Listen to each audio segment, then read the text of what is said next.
오늘은 우리 부활주일이죠. 부활절. 그래서 우리 기독교에서는 가장 중요한 날이고 또 가장 부활절 하면은 우리의 삶을 새롭게 또는 새로운 창세를 하는 그러한 부활절을 맞이하게 됐습니다. 지난 사순절 기간 동안 주님의 순환과 고난에 동참하시느냐고 수고들도 많이 하셨고 또 기도하시느냐고 또 하나님께 영광 드렸을 줄 믿습니다.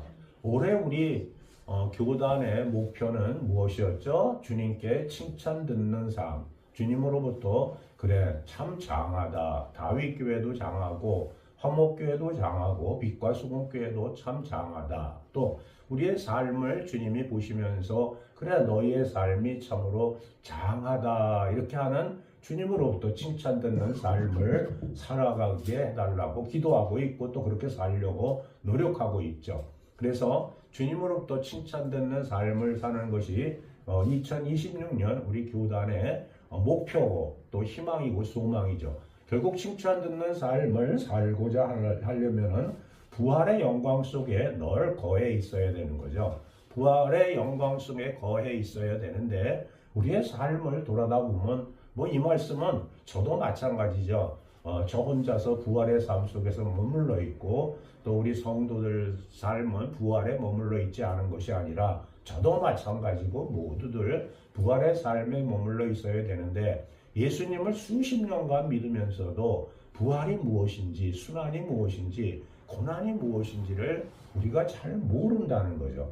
그래서 부활이 뭡니까 하고 여쭤보면 대부분의 사람들은 뭐죠? 부활이 뭡니까? 그러면 새로운 창세고 잘 되어야 되고 또 다 부자도 되어야 되고 건강해야 된다라고만 늘 생각을 하고 있는 거예요. 그러니까 예수님을 올바로 믿으면 내가 건강해지고 예수님을 올바로 믿으면 내가 부자가 되고 내가 예수님을 잘 못 믿어서 이렇게 고생을 하는 거고 내 자녀들이 이렇게 말썽을 피고 그러는 것이지 라는 생각을 하시고 계시다면 이 시간 그 생각을 다 버리세요. 그걸 버리시지 않는 한은 죽는 날까지 살아가면서 행복하지도 않고 또 부활의 영광 속에 거하지도 못하는 거죠. 그래서 늘 제가 말씀드리는 거잖아요. 우리가 부활의 영광 속에 거하기 위해서는 어떻게 해야 된다? 우리의 삶을 누가 주셨다고 꼭 믿어야 된다. 예수님이 주셨다고 꼭 믿으세요. 내가 아프거나 내가 잘못되거나 내가 망하든 흥하든 다 주님이 주셨다고 믿지 않으면 여러분들의 믿음은 말짱 헛거예요. 저도 어떤 때는 정말 예수님이 계신 거야. 정말 주님이 계시다면 나한테 이렇게 하면 섭섭하지. 어떻게 나한테 이렇게 하실 수가 있어? 내가 그래도 주님을 섬긴다고 목회자가 됐고 내가 주님을 섬긴다고 이렇게 세상 것을 다 끊어내고 살아가는데 나에게 이렇게 하시면 안 되지 하고 생각을 하고 있다면 그분은 이미 마귀 속에 빠진 거예요. 그것이. 그러니까 내가 지금 예수님을 믿으면서 부자가 되려고 하고 있고 내가 예수님을 믿으면서 건강해지려는 것이 잘못됐다는 게 아니라 내가 건강해지고 부자가 되려고 하면은 그러한 마음을 버리시라는 거예요. 그럼 우리가 예수님을 한 해, 두 해 섬긴 것도 아니고 오랫동안 섬겼는데 과연 내가 무엇을 잘못해서 내가 또 무엇을 잘해서 주님이 나를 도와주셨고 주님이 나에게 은혜를 주셨는가는 알고 있잖아요. 그러면 잘못한 것이 있다면 고치셔야 돼요? 안 고치셔야 돼요?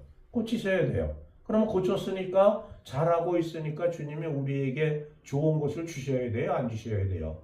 주셔야 될 거 아니에요. 그런데 늘 말씀드리지만 어떤 이에게 우리 다윗교회에서 이제 부활절이 됐다고 선물을 보내요. 그 선물을 받는 그분에게는 그 선물이 예수님의 이름으로 보냈으니까 은혜라고 생각할지 모르지만 받는 사람 입장에서는 아닐 수도 있다는 거예요. 늘 그 생각을 우리는 해야 돼요. 그러니까 나는 다른 일을 위해서 봉사하고 노력을 하고 있다 하더라도 그 내가 노력하고 봉사하고 있는 일들이 상대편에는 해가 될 수도 있고 상대편의 감정을 건드릴 수도 있다는 것을 우리는 늘 생각해 봐야 돼요. 한 번쯤은.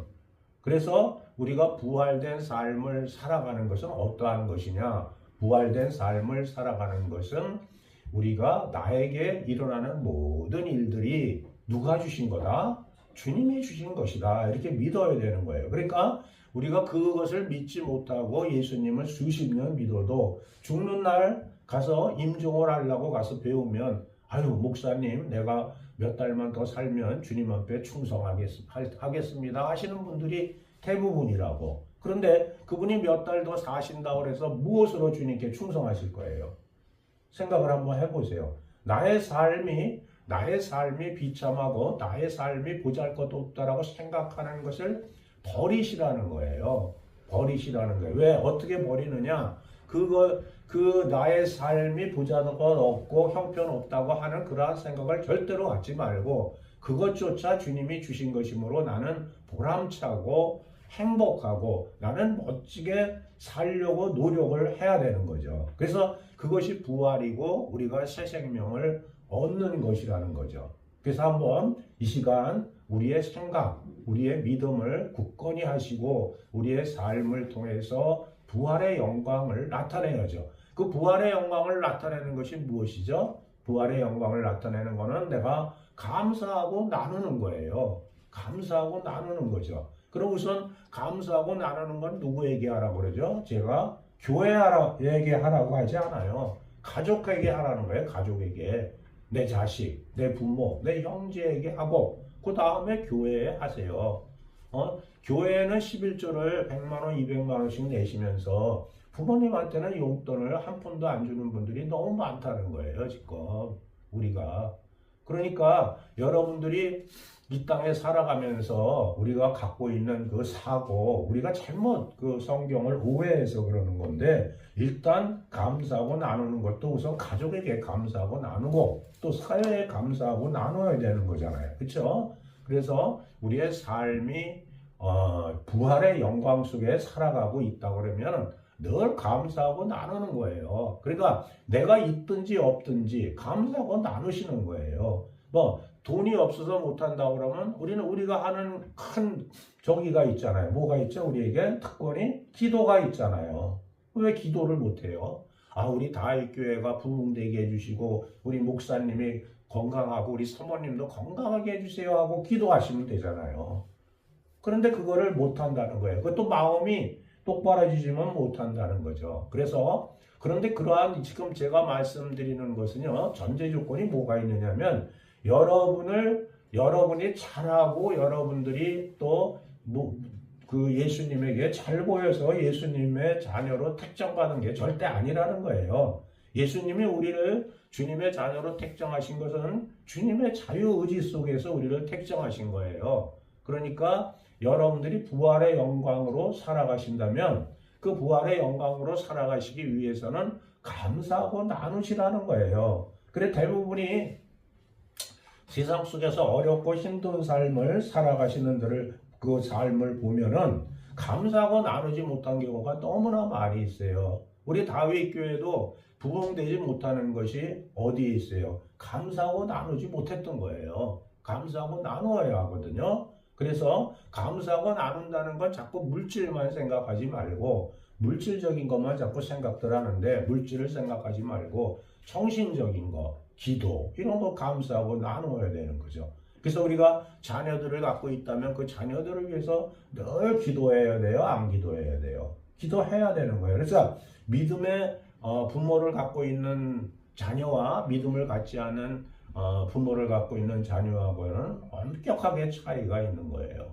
그래서 우리가 이 땅에 살아가는 동안에 내가 이 땅에서 위대하게 살았던 못나게 살았던 그것은 중요한 게 아니거든요. 근데 우리 스스로가 자꾸 중요하다고 생각하는 거죠. 우리 스스로가. 그러니까 주님이 보실 때는 내가 이 땅에 살 때 나는 참 못나게 살았어. 나는 부족하게 살았다 하더라도 주님이 우리를 보실 때 아니야. 너는 참 장하게 살았어. 너는 멋있게 살았던 거야 하고 말씀하실 때도 많다는 거예요.